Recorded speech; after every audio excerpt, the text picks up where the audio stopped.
Hey everyone, I'm Kimber Schaefer with Rage in the Cage, Oklahoma, and we're here tonight talking about Rage in the Cage 29 happening on July 11th, 2014 at the Bricktown Hotel and Convention Center. And Ken Coulter, you have fought on, several Rage in the Cage fights. You've really not missed very many months as far as fighting, and every one of your fights has been for Rage in the Cage. But after your April 19th fight, you were suspended for being late to the fight. Tell me a little bit about your suspension. My suspension pretty much came upon, me just being irresponsible. I let a lot of people down that depend on me not to make things like that, and it was just a big mistake and something that I'm pretty sure, I can 100% guarantee that you'll never see in my career again. So, now that we got that out of the way, now it's time to fight, and I'm looking to fight and fight. So. Well, and you've got one coming up in a week. Next Friday, you're fighting Jacob Bell, who is 2-1, and you're a 4-0. So, what do you think about this fight? Do you know much about Jacob? Have you seen him fight? I've seen a little bit on him. I don't know much about him. I mean, as an amateur, you really don't get to know the guy. You're lucky if you get to even know his name and what what his nationality is. I mean, we're really lucky to be able to get a glimpse of a video of something. So, as far as everything goes, I heard he's a pretty good grappler. I don't really know much besides just I've worked to be anywhere in that cage, whether it's on the ground, standing up. We came to put in work and go to war. And you mentioned that as an amateur, it's very rare that you know anything about your opponent. And that's something that here at Rage in the Cage, we are really working towards changing. And that's why we do these pre-fight interviews, because we want to give not only the amateurs, but also the pro fighters a stage so that you can develop fan base. I mean, you can't really develop a fan base if the people out there don't know you. And so we want to get to know you, not only your fighting style in the cage, but the person behind the fighter. And so, that's why we're here tonight, and that's why we always do these pre-fight interviews. We feel like it's a service to you as a fighter, but we also feel like it's a service to the fans.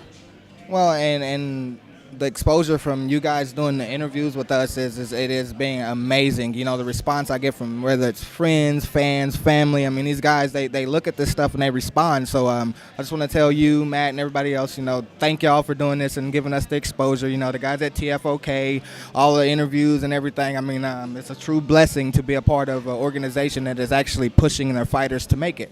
So thank you guys. Well, thank you. And, we definitely have some great fighters behind us. And speaking of great fighters behind us, Ken, you have never fought for another organization. You have been a true, faithful Rage in the Cage fighter. I mean, you've always been behind us since the very beginning. And why was that?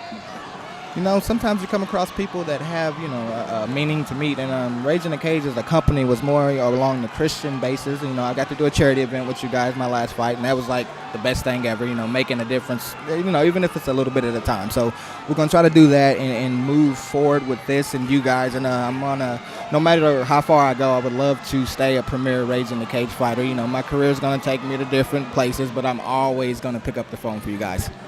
That's awesome. And you mentioned a little bit about April 19th. You did fight for our benefit for the Denny family. And for those of you that weren't on that fight, that card was so important to so many people, but it was so important to you. You got to meet the Denny family. And this is a family that I knew back when I worked at News 9. And two of their children were injured in the Oklahoma City bombing. And I mean, I literally, every time you talked to them, I would see tears welling up in your eyes. It meant that much to you. Well, I was born talented and things like that, and especially with Brandon, I always thought, what would it be like to be injured as a kid and, have something alter your life that never would have happened. And so he has to, he's stronger than all of us because he has to push through this and actually move on being disabled. And he has to look at the brighter side of things as opposed to us. We wake up, jump out of bed, go to work or do what we do, and we don't think nothing about it. And so, my hat's off to Brandon. So, hopefully I'll see him soon. I hope so. I know that they really enjoyed that night, and just meeting you meant so much to them. Now back to Rage in the Cage 29.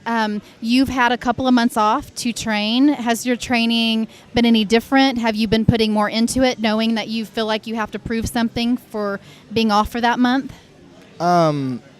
Most people would probably think you take a break and lay off of it. We actually stepped on the gas. Kevin Williams, T.J. Tomlin, you know, I had Jeff Lindsay. I had a bunch of guys come in, and I worked with a lot of good guys that came in, and they really got me ready for these fights because, you know, I trained as if I was going to fight on the June 13 card, even though I knew I wasn't, but I trained like I did. And so it's kind of like 3 straight months of just going at it and just grinding it out. You know, I got injured more in those past 3 months than I did my whole career. So, I mean, hopefully, you know, it's worth it and I can come out and put on a show for you guys. That's what it's about. And this fight here is really important to you on July 11th because if you win this fight, you will go in August. You'll be up against our winner for the 155 championship AMI belt. And so what does this mean to you? I got one fight away from being able to take a grasp at my dreams, which is holding a title. And so anything goes at this point. I mean, we're walking. You're going to have to carry me out of there. I got to get this belt. I mean, I don't know any other way to put it. I want it.